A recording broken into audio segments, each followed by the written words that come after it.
మోడీ ప్రభుత్వాన్ని, బీజేపీని గుడ్డిగా విమర్శించే వాళ్ళు ఒక ప్రాపగండా నడుపుతూ ఉంటారు. జనాల్లో ఏం చెప్తూ ఉంటారంటే, ఏదైనా ప్రశ్నిస్తే, ప్రభుత్వాన్ని ప్రశ్నిస్తే దేశద్రోహులు అంటారా, పాకిస్తాన్కి వెళ్ళిపోమంటారా అని చెప్పి రెగ్యులర్గా అంటూ ఉంటారు. కానీ ప్రభుత్వాన్ని ప్రశ్నిస్తే ఎవరు తప్పు పట్టట్లేదు. ప్రశ్నించండి. నిజంగా దేశద్రోహ చర్యలు చేసిన వాళ్ళనే దేశద్రోహులు అంటారు. ప్రభుత్వాన్ని ప్రశ్నిస్తే కూడా అన్నాడు. వీళ్ళు ప్రశ్నించేది ఏంది? బీజేపీ అభిమానులే అడుగుతూ ఉన్నారు, ధర్మేంద్ర ప్రధాన్ సరిగ్గా నిర్వహించలేకపోతున్నాడు, ఆయన ఇది తప్పియాలని చెప్పి. వీళ్ళు అడగకన్నా ముందే సరే ఇప్పుడు దేశంలో కాక్రోచ్ జనతా పార్టీ అనేది కొత్త దుకాణం ఒకటి స్టార్ట్ చేసినారు.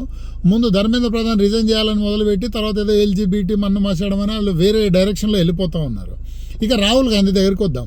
ఈయన ఎన్నో ఏళ్ళుగా దేశంలో ఒక అరాచకత్వం, అనిశ్చితి క్రియేట్ చేయాలని ట్రై చేస్తూ ఉన్నాడు. నేపాల్, శ్రీలంక, బంగ్లాదేశ్ తరాలు ఒకటి చేయాలని చెప్పి ప్రయత్నం చేస్తున్న విషయం తెలిసిందే.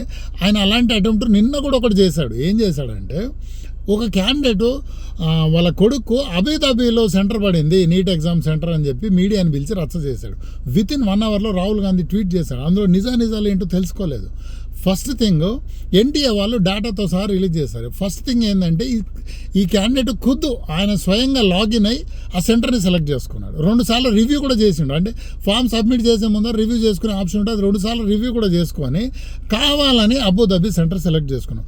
కొన్ని లక్షల మంది విద్యార్థులు వాళ్ళకి నచ్చిన సెంటర్ దొరకకపోతే నచ్చిన సెంటర్కు మార్చుకున్నారు.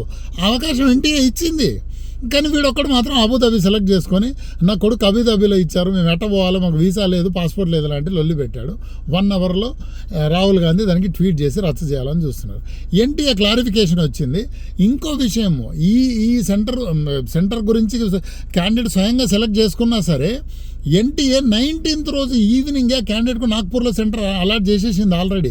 అయినా కూడా 20వ తారీఖు పొద్దున ఈ రచ్చ క్రియేట్ చేశాడు.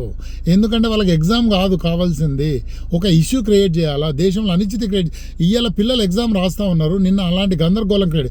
ఇంకొకడు ఫేక్ అడ్మిట్ కార్డు ఒకటి క్రియేట్ చేసి పాకిస్తాన్లో సెంటర్ అని చెప్పి కూడా ప్రచారం చేశాడు సోషల్ మీడియాలో. అలాగే ఎగ్జామ్ పేపర్ లీక్ అయింది టెలిగ్రామ్లో అని చెప్పి కూడా వార్తలు క్రియేట్ చేశారు. అంటే పిల్లల్ని గందరగోళం చేసి దేశంలో ఒక అనిశ్చితి క్రియేట్ చేయడానికి రాహుల్ గాంధీ కానీ ఆయన టూల్ కిట్ గ్యాంగ్ కానీ నిన్న విపరీతమైన ప్రయత్నం జరిగింది.